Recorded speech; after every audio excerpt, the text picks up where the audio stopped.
Next, set 30 seconds with a short preamble. Find the distance of the point B with coordinates -3, 4 from the line 4x plus 3y plus 35 is equal to 0. A few moments later. Yes, Ahmed? 7 units. 7 units. Yes. Fanese ujina ekwan ho. Baby a ujina ewo ekwan ho no, ye be friend point B. Point B no ewo x and y coordinate. X coordinate anase x value ni -3 and y value ni 4. And a question ni bisa wo say ekwan na ujina ho no, any baby a ujina no, the tintim ayesen. The distance between baby a ujina and ekwan no ayesen. What did I say?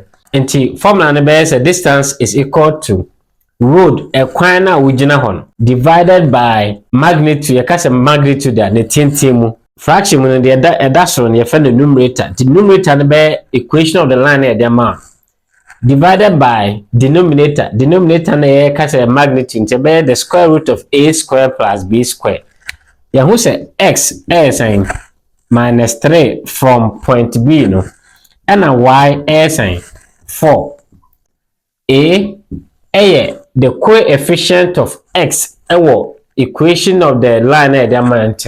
I have saying the coefficient of x 4 until a is equal to saying 4. Okay, equation of the line the coefficient of y 3, therefore b is equal to 3. Until the obedience say d is equal to 4 times x. Maybe be who x be an the -3 and a beshel. The -3 plus 3 times y. Maybe be who y be an the 4 and a beshel. 4 plus 35. All divided by the square root of a 4. 4 squared plus b 3 squared.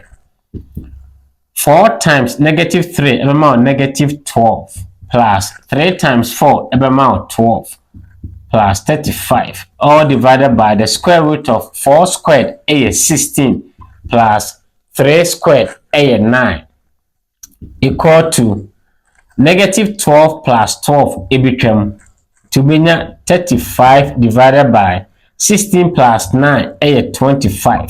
Square root of 25 5 to be 35 divided by 5. 5 equal 35 minus 7 times 18. Therefore, D is equal to 7. And in the cry video, you say the amount question be sana and 10 times no D is equal to equation of the line denominator no the square root of a square plus b square. And my catcher say x and y value no. Ebe free point in baby a ujina no ne coordinate no na x and y value a free ba a and b ebe free equation of the line no nti no the coefficient of x the dx nanim no ebe ye a the dy no anim no ebe ye b. So what I say papa o de hihema ubenya the answer for d ne the distance baby a ujina ewo kwan no ho no nti isi ano yenya d is equal to 7 e kire say baby ejina no senka question me my unit bit say meters ene kebeka say distance no baby ejina no 7 meters away from baby a ekwan no ana road no eda no. So what I say mo by question ya my unit bia ntino answer no is just 7. Sometimes students a bit marker say answer no is 7 units but one for unit na answer so it doesn't mean say you are wrong. Okay, question mo ya my unit bia enti answer no so yen for unit bi answer so.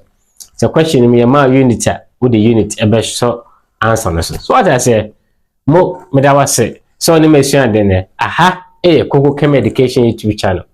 De bia no metaka say practice makes permanent. Enti kosoa ne practice e mamas ehunhuna e na e ma school akese no so ehunhuna. Nya mugidie sa won so obetimi aye. My video bebre, my bu etwi, my bu obrofo enti no visit YouTube channel na no abomoden ahwe videos a ebetime aboa ama wate enema na se okay so video we so no we share bibia free ma but modern say obe like obe share na obe comment ama ma hu adwen kire e wo sa video mu eda foforo e sa be share think